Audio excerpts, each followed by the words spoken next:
Ce 9 décembre 2025, la situation à Uvira, dans l'est de la République démocratique du Congo, a pris une tournure dramatique avec la présence confirmée des éléments de l'AFC M23 et de leurs alliés dans les localités de Kiliba-Ondese et Kiliba-Musenga à la tombée de la soirée.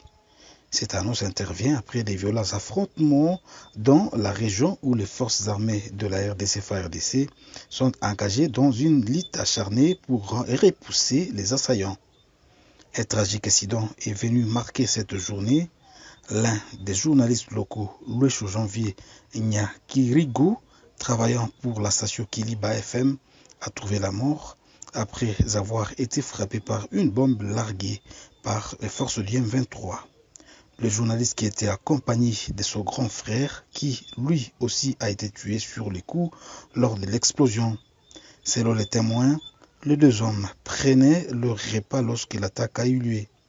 Ce décès tragique souligne les dangers croissants auxquels sont confrontés non seulement les civils, mais aussi les journalistes travaillant dans des zones en conflit. Kiliba, situé à environ 15 km d'Uvira dans la plaine de la Ruzizi, est désormais au cœur des tensions militaires qui secouent cette région stratégique. Les combats et les attaques aériennes se multiplient, créant un climat de terreur parmi la population locale. La journée du 9 décembre a été marquée aussi par un exode sans précédent des civils et militaires hors de la ville d'Uvira.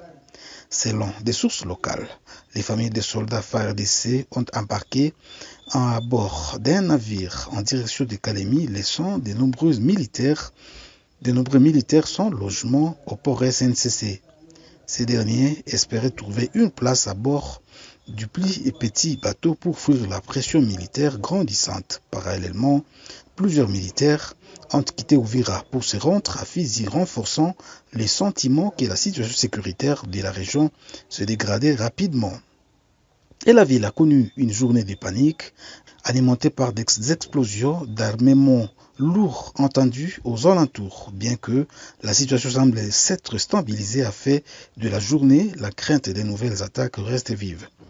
Le maire adjoint et maire intérimaire d'Uvira, Kifara Kapenda Kiki, a tenté de rassurer la population en déclarant « Nous avons rassuré la population depuis hier, mais si jamais nous sommes débordés, nous dirons la vérité à la population. » Ces propos bien que rassurants ne faut qu'ajouter à l'inquiétude générale car les habitants se demandent si la situation restera sous contrôle.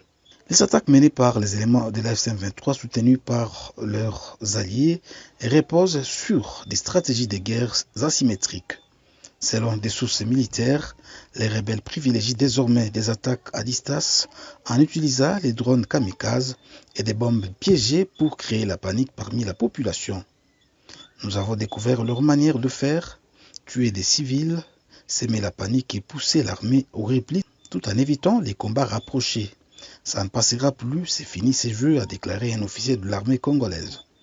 Les militaires congolais restent cependant déterminés à protéger la population et à sécuriser la région.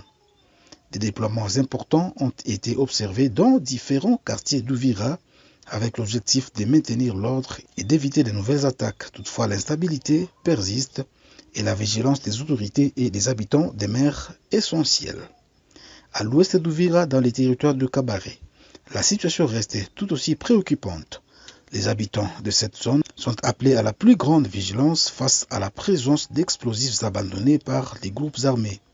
Ces objets laissés sur place après des affrontements représentent un danger réel pour la population civile, notamment pour les enfants souvent attirés par les débris métalliques.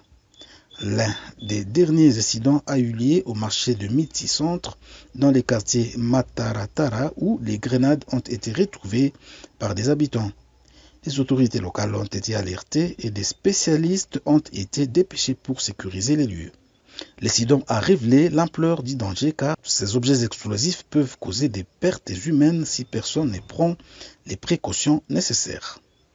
La société civile de Kabaré, représentée par Maître Barthélemy Mwamboussa, a lancé un appel à la prudence et à la vigilance. Il a également insisté sur l'importance de protéger les structures sensibles telles que les écoles, les hôpitaux et les lieux de culte. Maître Mamboussa appelant à la responsabilité des belligérants dans le respect de ces lieux de paix. La route vers la paix semble encore lointaine, mais les efforts de sécurité et la solidarité des communautés demeurent cruciaux pour traverser cette période de crise.